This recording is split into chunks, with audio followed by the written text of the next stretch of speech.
अस्सलाम वालेकुम स्टूडेंट्स। बच्चों, सैटेलाइट को स्पेस में भेजने के लिए, एक पर्टिकुलर ऑर्बिट में सेट करने के लिए एक ख़ास अमाउंट ऑफ स्पीड की ज़रूरत है।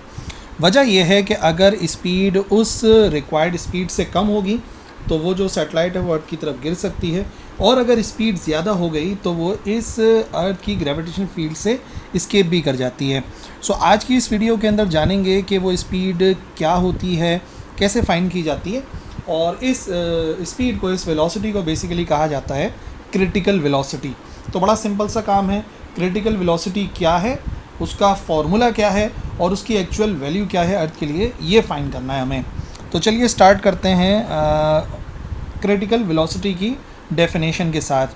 तो देखो, एक कांस्टेंट हॉरिजॉन्टल वेलोसिटी की हमें ज़रूरत होती है किसी भी सैटेलाइट को एक स्टेबल सर्कुलर ऑर्बिट में फ़िक्स करने के लिए।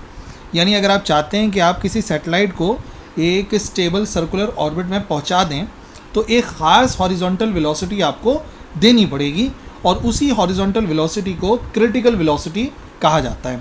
देखो, पहले सिंपल से तरीके से बात को समझते हैं। मान लो ये हमारी अर्थ है और इसके ऊपर मैं एक कैनन को फिट करता हूँ। कैनन यानी कि समझ लो एक तोप है, उसको मैं अर्थ की सरफेस के ऊपर रख देता हूँ। अब इसी कैनन से अगर किसी ऑब्जेक्ट को फायर किया जाए तो जनरली क्या होता है, जब हम ऑब्जेक्ट को फायर करते हैं, एक वेलोसिटी देते हैं, तो वो उस वेलोसिटी के साथ मूव करके ज़मीन से आके टकरा जाता है।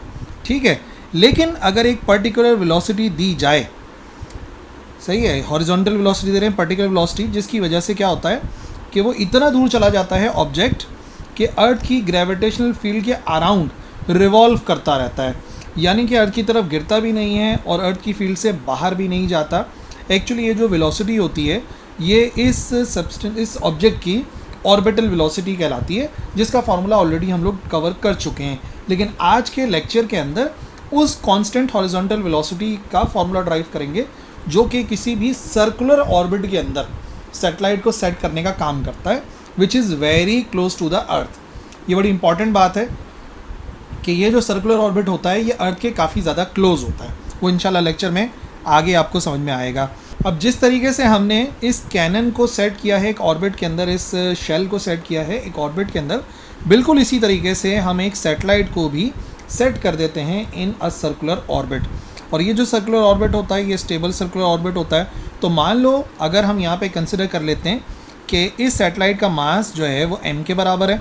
ठीक है, इस सैटेलाइट की जो वेलोसिटी है इसको जाहिर कर देते हैं v से, और इस सैटेलाइट का जो डिस्टेंस है from the centre of earth, यहाँ से यहाँ तक हम मेजर करेंगे तो उसको r से जाहिर कर देते हैं, which is distance from centre of earth. फिर अगर इसी सैटेलाइट की हाइट नापी जाए अर्थ की सरफेस से तो उस हाइट को हम h से जाहिर कर देंगे, जो कि कहलाएगी हाइट ऑफ सैटेलाइट। ठीक है, और इस एक हाइट के ऊपर जो एक्सेलरेशन ड्यू टू ग्रेविटी है, जो कि आपको पता है हाइट के लिहाज से बदलती रहती है, बेसिकली उसको हम जाहिर करेंगे GH से। ठीक हो गया, ये हो गई हमारी सारी कंसिडरेशन। तो आइए अब सारे के सारे जो फार्मूला है क्रिटिकल वेलोसिटी को समझने के लिए उसको ड्राइव करते हैं। देखो, पहली बात ये है कि कोई भी बॉडी अगर सर्कुलर पाथ में मूव करती है, कोई बॉडी अगर एक फिक्स पाथ के अराउंड, एक फिक्स पॉइंट के अराउंड सर्कुलर पाथ में मूव करती है तो उसको एक वेलोसिटी की ज़रूरत होती है, आपको पता है। ठीक है, और वो वेलोसिटी यहाँ पे लिखी हुई है। अब बात यह है कि दो फोर्सेस एक्ट कर रही हैं। एक फोर्स जो इस सैटेलाइट को अर्थ की तरफ खींचती है और दूसरी फोर्स जो सैटेलाइट से अवे मूव करवाती है। पहली फोर्स जो सैटेलाइट को अर्थ के सेंटर की तरफ खींचती है उसे कहते हैं वेट। सो वेट का फॉर्मूला तो बड़ी आसानी के साथ हम ड्राइव कर सकते हैं। As we know that weight जो है वो बेसिकली बराबर होता है mg के। तो चलो, मास तो इस सैटेलाइट का m के बराबर है, लेकिन जो इस हाइट के ऊपर वैल्यू ऑफ g है उसको हमने gh से जाहिर किया है। तो यहाँ पे मैं छोटा सा g के साथ सब्सक्रिप्ट में h लिख रहा हूँ, क्योंकि वैल्यू ऑफ g जो है वो हाइट के लिहाज से बदलती है। तो मान लो उस हाइट के ऊपर जो वैल्यू ऑफ g है वो gh है। तो ये वो फोर्स है जो सैटेलाइट को ज़मीन की तरफ खींचने का काम करती है। तो भाई फिर वो सैटेलाइट अर्थ की तरफ गिर क्यों नहीं जाती? इसका मतलब ये है कि कोई ना कोई और फोर्स भी होती है जो कि अवे मूव करवाने की कोशिश करती है, और उस फोर्स को कहते हैं centrifugal force. According to the definition of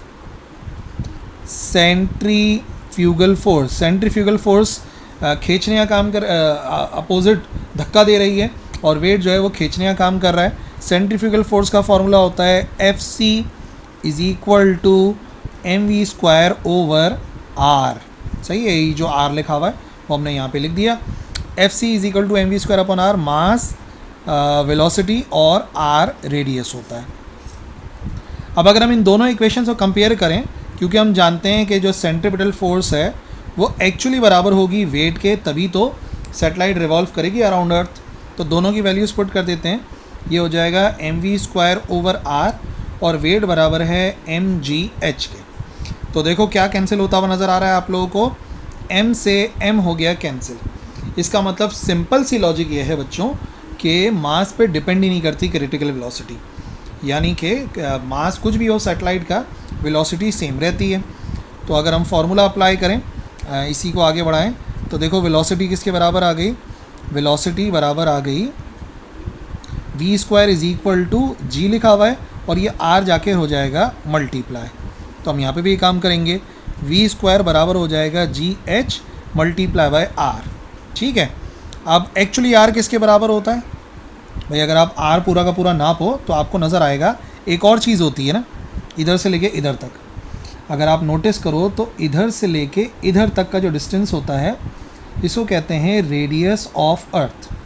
अब अगर ये रेडियस ऑफ अर्थ है और ये टोटल r है, तो तस्वीर में आपको बड़ा क्लियरली नज़र आ रहा होगा बच्चों कि जो स्मॉल r है ये radius of earth plus height को ऐड करके आ सकता है। देख लो ना, आर ई में अगर h ऐड कर दूंगा तो टोटल डिस्टेंस आ जाएगा r। तो इसका मतलब हमारे पास v स्क्वायर का फॉर्मूला बनेगा gh और साथ में आ जाएगा मल्टीप्लाई में re प्लस h। अब अगर मुझे सिर्फ वेलोसिटी की वैल्यू चाहिए तो हम क्या करेंगे, हम स्क्वायर रूट लेंगे, taking square root on both sides, दोनों तरफ स्क्वायर रूट लिया तो v बराबर आ जाएगा gh और ब्रैकेट में आ जाएगा re प्लस h। तो अगर आप सिर्फ वेलोसिटी मालूम करना चाहते हैं तो वेलोसिटी इससे मालूम हो सकती है।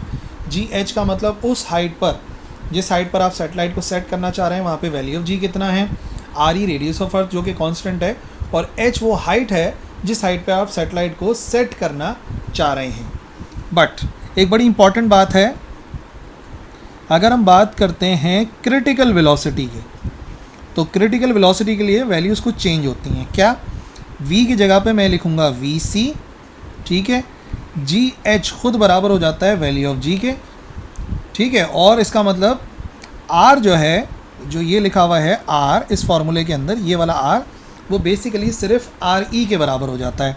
याद रखना re जो है वो सीधा सीधा कैलकुलेट हो सकता है r के बराबर। उसका रीज़न पता है क्या है, उसका रीज़न ये है कि क्रिटिकल वेलोसिटी के लिए जो हाइट की वैल्यू होती है वो रेडियस ऑफ अर्थ से बहुत कम हो जाती है, यानी कि हम सैटेलाइट को अर्थ के बहुत क्लोज रिवॉल्व कराते हैं, इतना क्लोज रिवॉल्व कराते हैं कि अगर h की वैल्यू re से यानी कि रेडियस ऑफ अर्थ से कंपेयर करें तो वो ऑलमोस्ट ज़ीरो के बराबर है। भाई जैसे मिसाल के तौर पे अर्थ का जो रेडियस है वो 6000 किलोमीटर है। अब अगर मैं एक सैटेलाइट को 10 किलोमीटर के ऊपर लगा देता हूँ तो 6000 का क्या कंपैरिजन होगा 10 किलोमीटर से। सही, एक मिसाल दे रहा हूँ कि h की वैल्यू re से बहुत छोटी है, तो अगर मैं re प्लस h कर भी लूँ तो एक्चुअली वो सीधा सीधा किसके बराबर आ जाएगा, re के, यानी कि टोटल जो रेडियस है उसकी जगह पे मैं सिर्फ और सिर्फ re लिख सकता हूँ। तो अब जो फॉर्मूला बनेगा वो क्या बनेगा, v की जगह vc लिखूँगा और अंडर रूट में g आएगा और सिर्फ re आ जाएगा। यानी कि अगर आप क्रिटिकल वेलोसिटी कैलकुलेट करना चाहते हैं तो g भी कांस्टेंट है और re भी कांस्टेंट है। कम से कम कितनी हॉरिजॉन्टल वेलोसिटी देनी पड़ती है सैटेलाइट को स्टेबल सर्कुलर ऑर्बिट में लगाने के लिए, वो इस फॉर्मूले से आप फाइंड कर सकते हैं।